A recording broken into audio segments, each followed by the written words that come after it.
largest building in the world at the time falling on top of it. Well, now, so let's talk about that. We'll take it it's one apples step and at a oranges time. here. Okay. Sure. So there was some damage to Building 7. Absolutely, from Tower 1. And now NIST, do you know what NIST tells us about that damage from Tower 1 to Building 7? They say no significant factor at all. This building collapsed due to normal office fires. Yes, that's what they say. And in fact, the office fires, they say, were fully engulfed in the building, and yet we have no examples of large fires. 8 to 10 fairly small fires is what we have. The worst fires on video and photographic evidence. Yes, Richard. But most of those videos were in a safe zone, correct? We couldn't get a lot of video evidence around the other building. That side was engulfed in flames. Actually, that's what the BBC documentary that debunked a lot of what you said had to say about that. We saw firefighters talking about that entire building was fully involved. I mean, that's a firefighter. We do have videos from all around the building. Yeah, yes, we do. We north have a side, few on. There's a few small fires. The south side had a lot of smoke, but no visible flames. So we do, in fact, when there's smoke, Richard, there's what? When there's smoke, you would expect there to be fire. Yes. But the fire's not hot enough to have its flames coming out through the windows or visible behind the windows. Then it's a little bit suspicious. So that's why we're asking for a real investigation. Does it bother you that this building came straight down? Let me finish. Sure. Straight down as fast as a freely falling brick from the top of this building. This building crushes 40,000 tons of structural steel. Does that make any sense to you? Well, I'm not an engineer that has designed skyscrapers. Forget engineering. I'm going to drop a brick over here, and over here I'm going to drop another brick, and it's going to have lots of resistance. 40,000 tons of structural steel. Which one's going to hit the ground first? I mean, I'm not the a one physicist. Without any resistance. Sure, but this is 7th grade physics. Sure. Well, I'm a high school history teacher, so physics isn't my expertise. But Richard, let me tell you something else that bothers me. The idea. Thank you very much. Appreciate your support. AE911truth.org.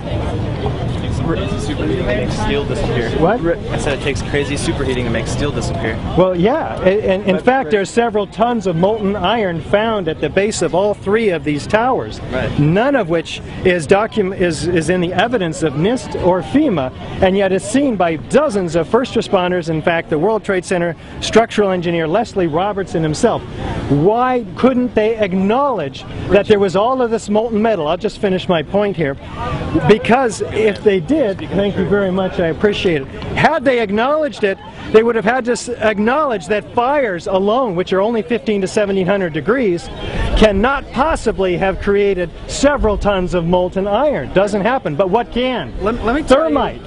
Thermite creates molten iron as its byproduct, and we have the chemical evidence of thermite in the dust, in the molten iron, and in the slag at the ends of the beams. Now it's your turn. Can I reveal what reformed me? What really bothered me? What really bothered you?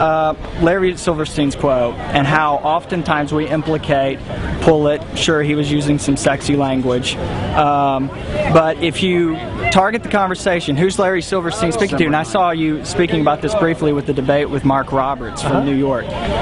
Who's he addressing then? And he makes it clear in that PBS documentary, he's talking to the firefighters. And if he says, and if you say that the firefighters are any way involved with the collapse of Building 7, you're in a dangerous position, my friend. Larry Silverstein who said that. I don't implicate them whatsoever. But he was having a conversation. He was having a conversation with the firefighters. Well, let's tell the viewers what we're talking about.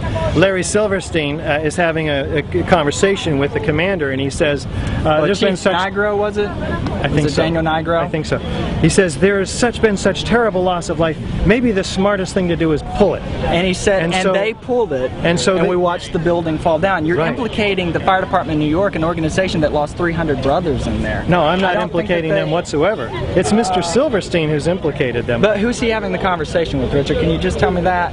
Chief Daniel Nigro. The best decision is for us. Yeah, but the firefighters don't pull buildings. They pull operations out. They weren't even in the building to fight the fire, though. That's the whole point. Exactly, and that's another thing, Richard. They weren't fighting the fire. They had given up. That's another thing there.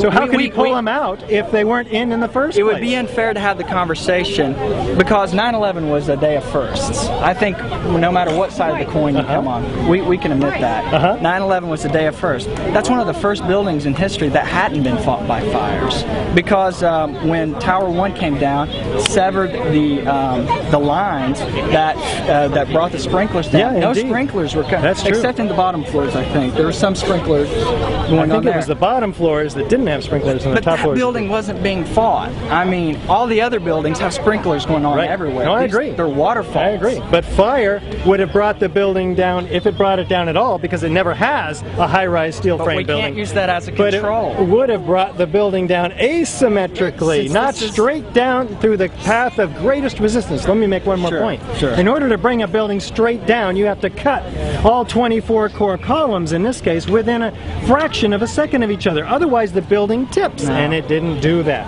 It's great to meet you. I really appreciate It is talking great. to you. You mind if I get a picture of you, sir? No, I'd because love I mean, it. I've You got a camera?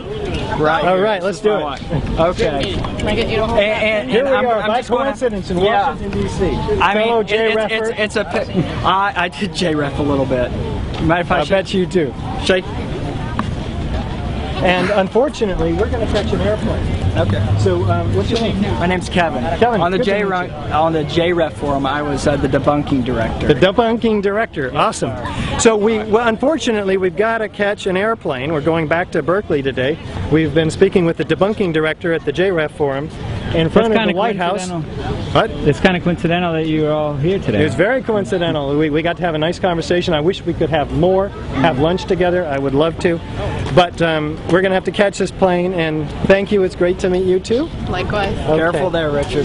Thank you. All right. Thank you. You too, Kevin. So we'll catch the airplane and we'll keep going. Thank you. Bye-bye. I'm from Sydney, Australia, and I think it's all a cover-up, and I think it was all planned, and I think we should find the truth eventually, hopefully. What's your name? Andrew. How do you spell your last name? I don't want to give that. Okay. Thank you.